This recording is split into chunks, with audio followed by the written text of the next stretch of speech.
Hello student, this is Ansar Ahmed and I welcome you on Ziauddin Khan Memorial online classes.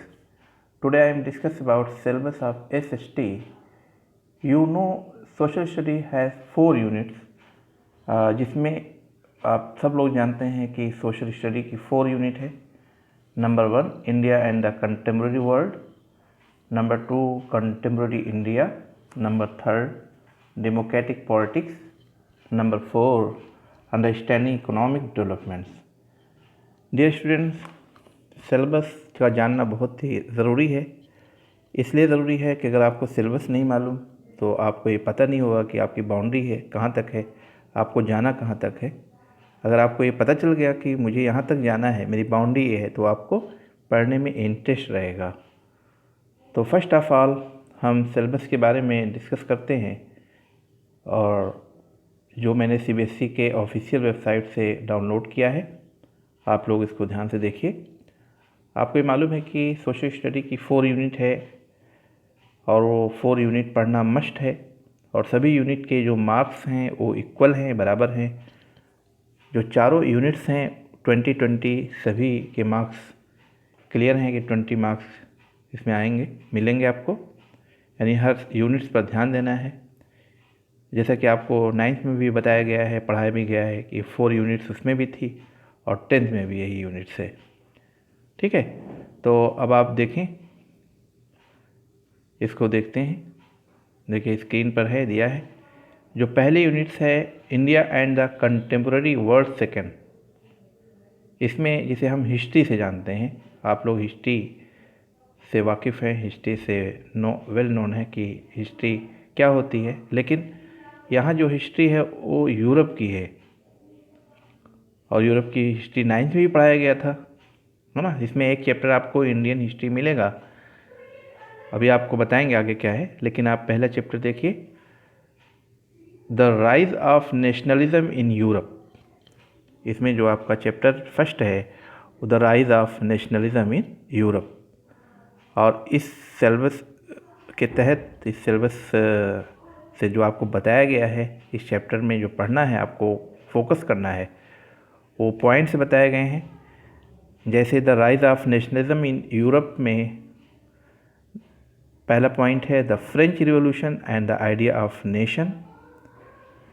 यानी French revolution के बारे में आपको जानना चाहिए, और जो नेशन था यूरोप का, जो फ्रेंच नेशन था, और भी जो नेशन थे उनके क्या आइडिया थे, वो किस आइडिया के बेस पर रिवॉल्यूशन किए, इसके बारे में जानना है।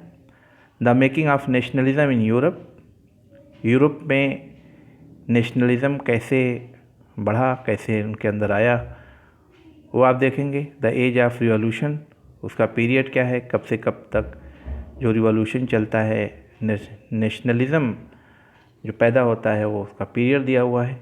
नेक्स्ट है the making of Germany and Italy. Germany और इटली के रिवॉल्यूशन के बारे में पढ़ेंगे, उनके अंदर नेशनलिज्म कैसे पैदा हुआ, वो सारी चीज़ें आप देखेंगे। नेक्स्ट है विजुलाइजिंग द नेशन, जो नेशन बने उसके अंडर में आने वाले जो भी पॉइंट्स थे, जो जो विजुलाइजेशन हुआ, जो जो लोग अपना अपना लॉजिक दिए और जिस जिस मीडियम से दिए, उसको पढ़ना है।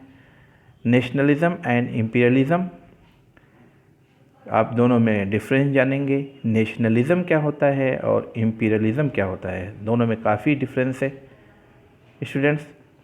अब आप नेक्स्ट चैप्टर देखेंगे जो इंडियन हिस्ट्री के बारे में है, वो टॉपिक है nationalism in India. Nationalism in India, आप अपने हिस्ट्री के बुक्स में इसको मार्क कर लीजिएगा कि कौन कौन से चैप्टर आपको पढ़ने हैं। मैं आपको अभी बता दे रहा हूँ कि जो चैप्टर है हिस्ट्री का, उसका पहला चैप्टर तो वही है, और जो सिलेबस के हिसाब से आप देखेंगे, ये जो नेशनलिज्म इन इंडिया आ रहा है वो आपके बुक्स के 3rd चैप्टर से मैच कर रहा है। पेज नंबर 53 में है नेशनलिज्म इन इंडिया, और इस चैप्टर में आपको क्या पढ़ना है, द फर्स्ट वर्ल्ड वॉर, खिलाफत and non cooperation. First world war के बारे में पढ़ेंगे। आपको मालूम है कि 2 वर्ल्ड वार हुए हैं, फर्स्ट एंड सेकेंड। तो फर्स्ट वर्ल्ड वार के बारे में आप पढ़ेंगे, खिलाफत मूवमेंट के बारे में पढ़ेंगे, और नॉन कोऑपरेशन मूवमेंट किसने चलाया, कब चलाया, इससे क्या क्या आपको सीख मिलती है, इससे आपको क्या सीखने को मिलता है। और आगे पढ़ेंगे differing stand with in the movement, और आपको मूवमेंट के बारे में बताया जाएगा कि अलग अलग मूवमेंट्स में क्या डिफरेंस था, अलग अलग मूवमेंट कौन कौन से थे, ये सब पढ़ने हैं। और टूवर्ड्स सिविल डिसोबीडियंस, ये भी आप पढ़ेंगे, ये भी एक मूवमेंट है। और the sense of collective belonging, और सब लोग जो इंडियन सिटीज़न थे, या आप कह सकते हैं कि जो जिनके अंदर इंडिया की सिटीज़न की फीलिंग थी, जो एक तरीके से आप कह सकते हैं देशभक्त थे, है ना, एक पैट्रियट जिनके अंदर था, तो ये सब आप देखेंगे। और नेक्स्ट चैप्टर है सेक्शन सेकंड का। सेक्शन सेकंड में यहाँ पर 2 चैप्टर दिखाए गए हैं। सेक्शन सेकंड में 2 चैप्टर में कोई एक चैप्टर पढ़ना है, लेकिन हमारे यहाँ जो पढ़ाया जाएगा वो the making of a global world पढ़ाया जाएगा। ग्लोबल वर्ल्ड, आपको मालूम है कि जो वर्ल्ड है वो एक फैमिली की तरह है। तो एक आप कह सकते हैं जो ग्लोबलाइजेशन हो रहा है उस सेंस में बताया जाएगा कि कैसे ग्लोबल वर्ल्ड हुआ, डेवलप हुआ ना। उसमें पहला पॉइंट है द प्री मॉडर्न वर्ल्ड, जिसे हम मॉडर्न वर्ल्ड कह रहे हैं, उसके प्री पोजीशन को देखेंगे, उसकी पहले की हालत को देखेंगे, 19वीं सेंचुरी में वर्ल्ड की पोजीशन देखेंगे, और इंटर वार इकोनॉमी देखेंगे, वार के दौरान जो इकोनॉमी थी उसकी पोजीशन देखेंगे, और जो वार के बाद जो इकोनॉमी होनी चाहिए, जो ये बनी, यानी जो वार के बाद काफ़ी नुकसान हुआ था, तो उसको कैसे रीबिल्ड किया गया, कैसे उसको बैलेंस किया गया, इसको आप देखेंगे। तो ये आपका चैप्टर 3 है। और लास्ट चैप्टर आपको पढ़ना है print culture and the modern world, जो कि सेक्शन 3 में आ रहा है, print culture and the modern world. Dear students, ये आपकी बुक्स का जो चैप्टर है वो 7th है। आप सब मिला जुला करके ऐसे कह सकते हैं कि आपकी हिस्ट्री का जो फर्स्ट चैप्टर है the rise of nationalism in Europe, आपको एक पढ़ना है। दूसरा चैप्टर पढ़ना है नेशनलिज्म इन इंडिया। तीसरा चैप्टर पढ़ना है the making of a global world. और जो 4th है, चौथा है, वो print culture and the modern world. Dear student, ये 4 चैप्टर आपको हिस्ट्री में पढ़ने हैं। और अब आप नेक्स्ट यूनिट की तरफ बढ़ते हैं। नेक्स्ट यूनिट, उसका नाम है contemporary India second. Contemporary India second. Dear student, इस यूनिट को आप ज्योग्राफी से जानते हैं, इसी को ज्योग्राफी भी कहते हैं। तो ज्योग्राफी का जो पहला चैप्टर है रिसोर्सेज एंड डेवलपमेंट, ये आपको पढ़ना है।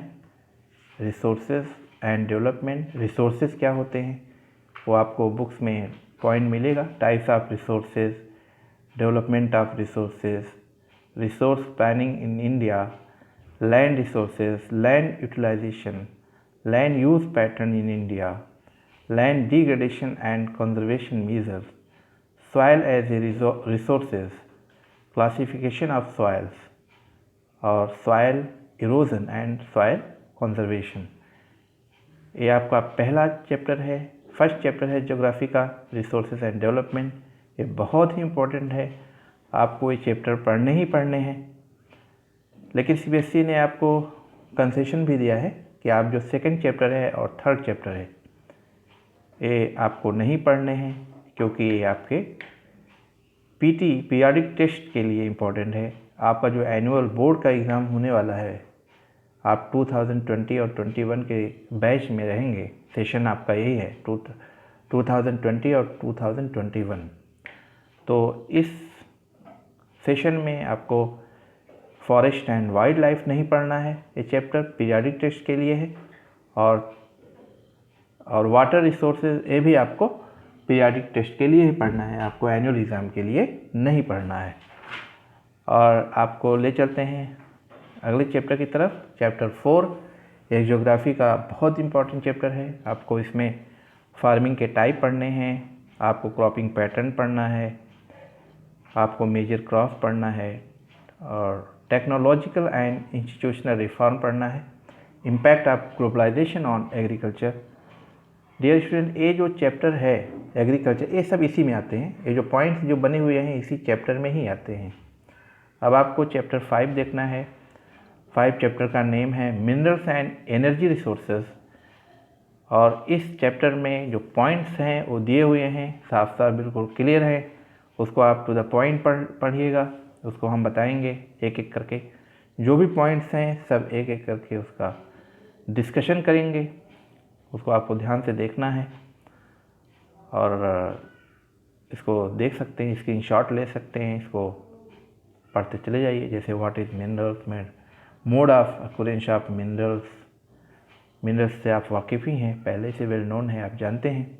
और एनर्जी रिसोर्सेज आप देखिए, एनर्जी कैसे मिलती है, उसके कौन कौन से रिसोर्सेज हैं, जैसे नॉन कन्वेंशनल और कन्वेंशनल, ये सब इम्पॉर्टेंट है, एग्ज़ाम में आ चुका है, अभी 2020 के एग्ज़ाम में आया है, तो ये सब को मिस नहीं करना है। नेक्स्ट चैप्टर है मैन्युफैक्चरिंग इंडस्ट्रीज़। मैन्युफैक्चरिंग क्या होता है, आप इसके इम्पोर्टेंस को पढ़ेंगे, आप इसके इंडियन इकोनॉमी में इसका क्या कंट्रीब्यूशन है इसको देखेंगे, इंडस्ट्रियल लोकेशन देखेंगे कि किस जगह इंडस्ट्री होती है, क्यों इंडस्ट्री को लोकेट किया जाता है किसी स्पेशल प्लेस पर। तो डियर स्टूडेंट, ये सब आप देखेंगे। क्लासिफिकेशन ऑफ इंडस्ट्रीज़ के बारे में भी देखेंगे। और लास्ट चैप्टर इसमें है life lines of national economy. Life line of national economy ये ज्योग्राफी का चैप्टर है, और इसमें भी कुछ पॉइंट्स हैं जैसे transport, roadways, Railways, pipelines, waterways, Airways, ये सब को आपको डिटेल में पढ़ना है। आपको प्लेसेस इसमें जाना है, किस किस प्लेसेस पर कौन कौन से ये वाटरवेज़, एयरवेज़, रोडवेज़ हैं, ये सब आपको जानना चाहिए। और कम्युनिकेशन आप जानते हैं क्या होता है, इसको और डिटेल से पढ़ेंगे। इंटरनेशनल ट्रेड क्या है, tourism as a trade, tourism भी एक ट्रेड है, ये सब आप पढ़ेंगे। मैं आपको इसको डिटेल से पढ़ाऊँगा। और नेक्स्ट यूनिट आ रही है डेमोक्रेटिक पॉलिटिक्स सेकेंड, जिसे हम लोग पॉलिटिकल साइंस से जानते हैं, जिसे आप लोग क्लास 8 तक सिविक्स से नाम से पढ़े हैं। तो आप इसको ध्यान से देखिए। इसमें जो आपका फर्स्ट चैप्टर है पावर शेयरिंग, बहुत इंपॉर्टेंट है, आपको पढ़ना ही पढ़ना है। और जो सेकंड चैप्टर है फेडरलिज्म, ये भी आपको पढ़ना है, ये भी सिलेबस में है। और जो थर्ड चैप्टर है डेमोक्रेसी एंड डाइवर्सिटी, ये भी आपको जानना है, लेकिन पीरियाडिक टेस्ट के लिए। चैप्टर थर्ड ये पीरियाडिक टेस्ट के लिए है, आपके एनुअल एग्ज़ाम के लिए नहीं है। ठीक है, यानी अभी तक आपको पहला चैप्टर ज़रूरी पढ़ना है, सेकंड चैप्टर फेडरलिज्म भी पढ़ना ज़रूरी है, लेकिन थर्ड आपके एनुअल एग्ज़ाम के लिए इम्पॉर्टेंट नहीं है।